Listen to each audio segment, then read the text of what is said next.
Одоо энэ дор би одоо бас яг энэ олон тохиолдолд хот тавдруудын тухайтай багцаа саналаа хэлье гэж бодож байна. За нэгдүгээрт нь бол одоо уушгины хор тавдар. Уушгины хор тавдраар өвчлөхөд бол олон зүйлийн шалтгаанууд байгаа. Тэр дотор бол гол нь байж байгаа бол тамхи татгал байгаа юм л да. Тамхи татах бол одоо уушгины хор тавдар болохын нэгдүгээр том шалтгаан. За хоёрдугаар том шалтгаан нь бол одоогийн агаар их муутай байна л да. За одоо манай улсад Бээжин бол их агаар муутай бохирдол ихтэй байна гэж байна. Улаанбаатар их бохирдол ихтэй байна гэж байна. За энэ дотор бол нэг бохирдлын бид нар мэдхгүй байгаа зүйлс байт юм бол их нарийн тоосууд байдаг байхгүй хомхийн тоос. Тэр нь бол PM 2.5 гэж байгаа.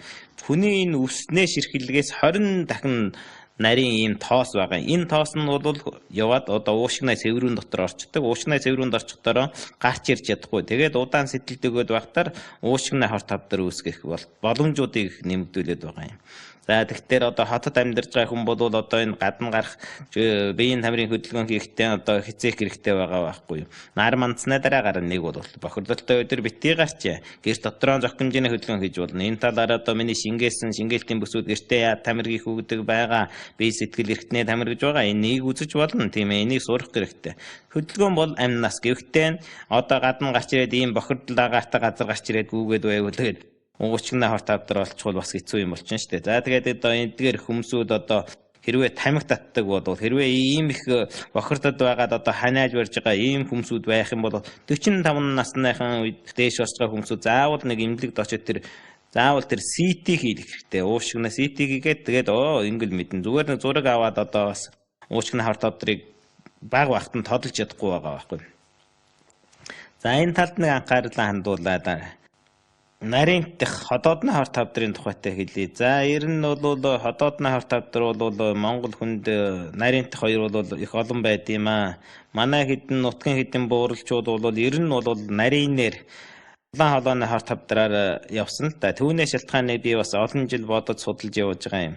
Үүний нэгдүгээр том шалтгаан юу байна вэ гэвэл одоо ерөөсөө халуун хоол идэж гин гэж би ойлгож байгаа. Халуун хоол идэж байгаа. Халуун хоол идэх дээр биш дээ ер нь хүний биеийн эс гэдэг чинь бол халуун дэсвэр муутай байдаг. За ингээд 40 градус хүрэхэд хүүхдүүд манараад ундаг үедээ энэ халаад одоо болж ийн гэсэн үг байхгүй. Тэгэл ерөөсөө 41 градусаас хойролт үүсэл тэгэл 43 44 хүрээд ирвэл бүр одоо бараг үхчил үүснэ гэсэн үг. 47 бол бөрөмсөн үхчил үүсэж байгаа. Тэгвэл бид нар идээд оруулж байгаа ууж байгаа чинь аймаар халуун юм уугаад оруулчихж байгаа байхгүй. Амаан төлөөл оруулж. Тэгэл энэ яг энэ ходоод нь энэ хоолойноос цаашаа явахдаа энэ мэдрэмжийн адилгүй байдаг байхгүй. Энэ шууд халууныг сэрж мэдрэх өвдөх шууд сэтгэлтэнд одоо их дотор эрхтэн чинь их муу штэ. Тийм болохоор тэнд дарна харин эсрэгээрээ ихөө сайхан дулаахан бөлөөхөн санагддаг байхгүй юу. Энэ бол мэдрэлийн системийн асуудал. Хүлэгдэжсэн тэр мэдхгүй. Гизээ чинь гаргаж ирээ ингээ огтлохоор шууд огтлоход бол тэр мэдэрдэг. Харин татаадах юм уу татвал заатах үе тэр амар хүчтэй мэдрэгддэг байхгүй. Ийм болохоос мэдрэлээсээ болоод бидний хоолой төлөгдөөд байхад мэдхгүй төлөгдөд багт мэддэхгүй суугаад байдаг байхгүй. Тийм болохоор ерөөсөн 40 градусаас давсан хоолыг идэх бол аюултай. Хоолон бөлөөсгөж ид. Битгий хийтэн хоол ид. Хоёрын хоол муу штэ. Бөлөөсгөж идэх хэрэгтэй байхгүй. Бөлөөсөхгүй болохоор бидний хоолой өдөр болгон шархлаад байна штэ. За тэгээд ингээд одоо нарийнтхын чинь нөхцөлийг олгож өгч байна. За нөгөө нэг талаараа бол манай Монгол хүнд бол энэ витамин C гэж витамин С гэж хэлж штэ халахад. За энэ бол их дутагддаг. Энэ дутагдсанаас болоод тэр эс чинь төлөгдөж чад байхад дээрээс нь бүтээх зүйлс нь нэг зүйлийн дутаад байдаг. Нэг зүйлийн дутаад байхдаа чинь бид нар тэрийг бүтээх хийсэн сайн бүтээж чадахгүй байгаа байхгүй. Тэгээд хор тавдрын эс үүсэж байгаа юм. Тийм болохоор би Монгол хүнийг хэлж байгаа байхгүй юу? Нэг бол төмсөн сайн идэж сурах хэрэгтэй. Төмөс маш сайн хоол. Хоёрдугаарт нь бол тэр хятад байцаа гэж байгаа хаа чам байцаа урт цагаан ногоо. За энийг идэж сурах хэрэгтэй. Энэний тухайтай би нэгэнтээ шингээлт хийсэн байгаа. Сонирхолтой бол үзээрэй. Түүнийг яаж идэх вэ гэвэл витамин С гэдгийн тухайтай бас энэ тэнд зөндөө яригдах байхаа. Одоо энд ярьшгүй. За дараад нь авчгэлбэр Монгол хүнд арх ууд юм аа. Арх бол химийн төлөлт. За халуун хоол бол пиццгийн төлөлт. За тэгээд одоо бас дарчилсан ногоо байгаа юм аа. За тэгээд тэр ходоодны мушграа бактери гэж байдаг тийм ээ.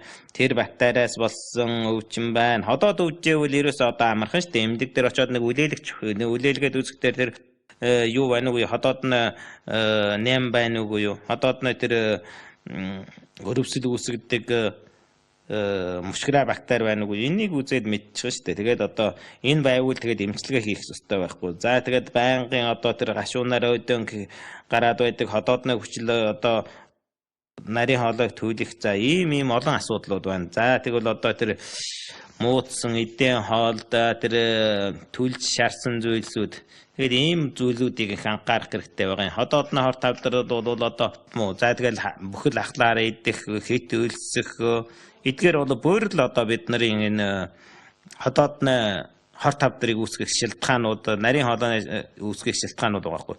Бөхлөөр идэхтэр энэ ходоод нарийн хоолойны чинь байжтэй салсад бүрхэж бол маш тийм нингэн юм байхгүй юу. Энэ цааснаас хол нингэн. Тэгээд амархан шархалдаг. Тэгээд шархалхтаараа амархан цаашаа өрөвсөл үүснэ шүү дээ.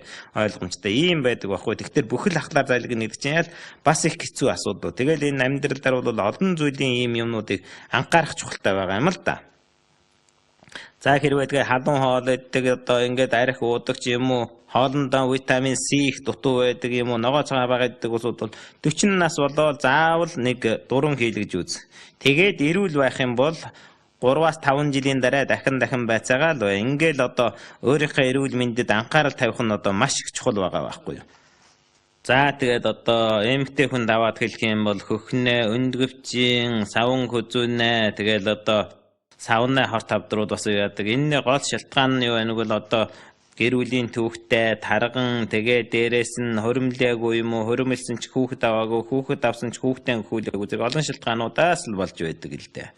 Тийм болохоор эмэгтэй хүн бол 3 сарын тутамдаа өөртөө нэг одоо өөрөө ингэж өөрийгөө байцаал гэж үзэхтэй хамгийн доод л одоо хөхнийхэн хэлбэр дүрс ямар байна тэгээд отоож гүйдээсэн байна уу хавдар байна уу өөрөө ингэ дараад үзчихэн штэ. За тэгвэл хэвийн бус цус гарч байна уу за одоо ямар байна ийм талын юмнуудыг хийх хэрэгтэй.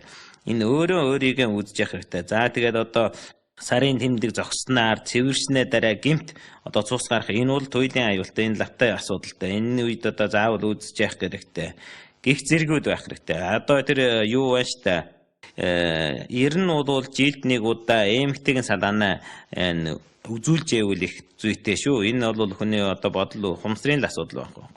Гэхдээ энд нэг юмыг онцлон хэлчихээ л дээ. Тэр савн хүзүүнээ одоо шархалгаа гэж хэлж байгаа юм да. Тэр бол үнэн дээр юм бол энэ хүний үржлийн байдал ямар зэрэг вэ? Дотоод системийн одоо гормонтой холбогдолтой юм. Тэрийг одоо дээр үед бол одоо савн хүзүүнээ илжирэл гэдэг юм уу савн хүзүүнээ шархалгаа гэдэл эмчлээд байдаг байхгүй. Тэр бол туйлын буруу юм байгаа. Энийг бас нэг анхаараарай. Одоо зарим газрын эмчнэр бас л энийг одоо ойлгохгүй мэдрэхгүй ийм эмчилгээ хийгээл байгаа юм. Тэр бол гүнжин илан гэж байна шүү дээ. Энэ бол эмчлэх шаардлага байхгүй шүү. Энийг зөв ойлгоорой. Гэвч бол тэр одоо тэр савн хүзүүнээ тэндээс ингээд одоо хор тавдрын ис байна уу юу гэдэг ингээд шалгалт явуулдаг шүү дээ. Тэрийг бол заавал хийлгэж явах ёстой юм аа. За баярлалаа. Энд хүртэл ярив. Залуу хүмүүсүүд одоо хор тавдар наттай хамаагүй гэж битгий бодоорой. За хүүхдүүд бол тэр энэ бохирдлоос болоод тэр цус цайхан өвчин олж ил байна. За тэр нэг жишээ байд юм л да. Энэ камиг нэг төрлийн камиг одоо 11 жил идэл тэгэл ходоодны хор тавдар болсон байгаа. Тэр хоол чинь кам гэдэг хоол чинь тэгж идээд байдаг хоол биш. Хаяадаа идэж болно гэхээс. Ингээд одоо энэ амьдралыг зөв анхаарч үзэхтэй байхгүй юу. Ер нь тэгээ савн хүзүүнээ хор тавдар болсон дотор бол хамгийн залуу нь 18 настай хүн олсон байна гэж 20 хэдтэй бол зөндөл байж байгаа байхгүй. Энэ бол яадаггүй хүний биеийн дархалгаа муудсан үед HPV гэдэг өрөвсөөл тэгэл одоо энэ савн хүзүүнээ хор тавдар болдог байхгүй. Иймээс залуу эмэгтэйчүүд бол 21 наснаас дээш бол заавал үзүүлж явах ёстой эмнэлэг дээр. Тэр бэлгийн харьцаа байсан байхгүйтэй холбогдол байхгүй. Тэр бол нэг зүйлийн л одоо ханаад дагшуур хурж гатай адилхан вирусын халдварл байхгүй. Иймээс энийг эрс зэрэгээлж л байх чухалтай байгаа юм. Гих зэргийн олон талд одоо анхаарал тавьж л байвал одоо залуу хүн бол өөрийн биедээ анхаарал жаахан тавьдгүй гэдэг гол учрыг энийг одоо ийм зүйлүүдийг анхаарахгүй бол ингээл хор тавдар болоод амь насаа эртхэн эсслүүлнэ л гэсэн үг байхгүй юу. За тэгээд илэгний хор тавдар олж явах хүн олон энд одоо манай монголчууд бол нэгдүгээр бодж олж байгаа юм юу? Арх штэ. За архинаас болдог. За хоёрдугаарт нь яг энэ илэгнээ өвчтэй улсууд байна шүү дээ. Илэгнээ одоо тэр БЦ гэдэг юм олон зүйл ерөөсөө байна. Эдгээр хүмүүс бол архийг хэрэгжиж болохгүй, архийг хоёр нийлүүл бүр аюултай болчих. За дээрээс нь бол энэ одоо хөгжирсэн хоол хүнсийг л одоо хэрэглэхгүй байх хэрэгтэй. За тэгтээ бид нар мэдгүйгээр хөгжирсэн хоол хүнсийг хэрэглэжтэй. Энэ яагаад хэрэглэдэг гэхээр бид нар одоо муу шиг үн дор тийм досыг хэрэглэхдээ тэр хөгжирсэн одоо тос шахдаг ургамлаар шахацдаг. Тэр дотор нь хуанчи мису гэдэг нэг зүйлийн юм байдаг. Энэ бол шууд одоо илэгний хор тавдрыг үүсгдэг юм аа. Тэгтээр юм бол одоо хүмүүсүүд бол ер нь бол жилд нэг удаа ч юм уу тэр яхаа бичо одоо энэ долгионы хийлгэж явах хэрэгтэй. За тэгээд одоо хэрвээ ийм эрсдэл байх юм бол нэн цааш нь одоо шинжилгээ сайн хийлгэх хэрэгтэй гэж. Ийм талаар анхаарах чухалтай байгаа маа гэж.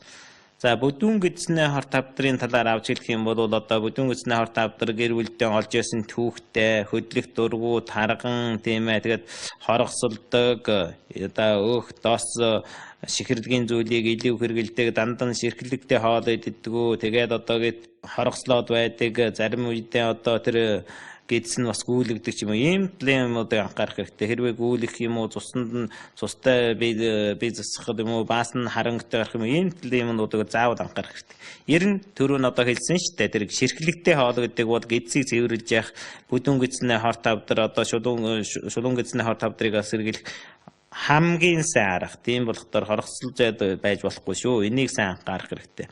Ер нь тэгээд иймэрхүү хүмүүсүүд байвал сайн ярьж байсан одоо энэ тарган ч юм уу одоо иймэрхүү хоргосолдог хүмүүсүүд байх юм бол дадгаа нь одоо ийм хүмүүс байх юм бол 50 наснаас дээш гарвал заавал нэг гидснээ дуран хийлгэжээ. За тэгээд 5 3 жилд дахин нэг удаа хийлгэж болно.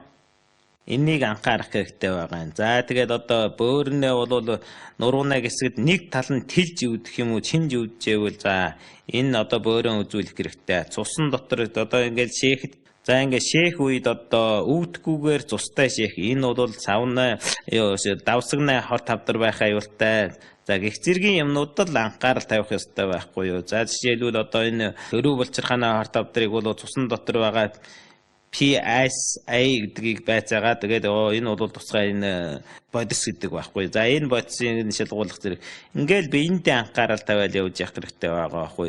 Эдгээр өвчин олох юм болцоотой хүмүүсүүд бол тэр талдаа илүүхэн анхаарал тавих хэрэгтэй. Одоо ингээд жишээлбэл одоо тамхи татдаг хүмүүс бол уушиг гээл тэгэл хадуун хоол иддэг хүмүүс бол юу гээл ингээл цааш нь ингээл юу яах хэрэгтэй байхгүй. Өөрийнх нь биеийг зөв авч явах талд л одоо зөв сайхан анхаарлуудыг тавьж явах чухалтай болоо гэж бодож байна. За баярлалаа.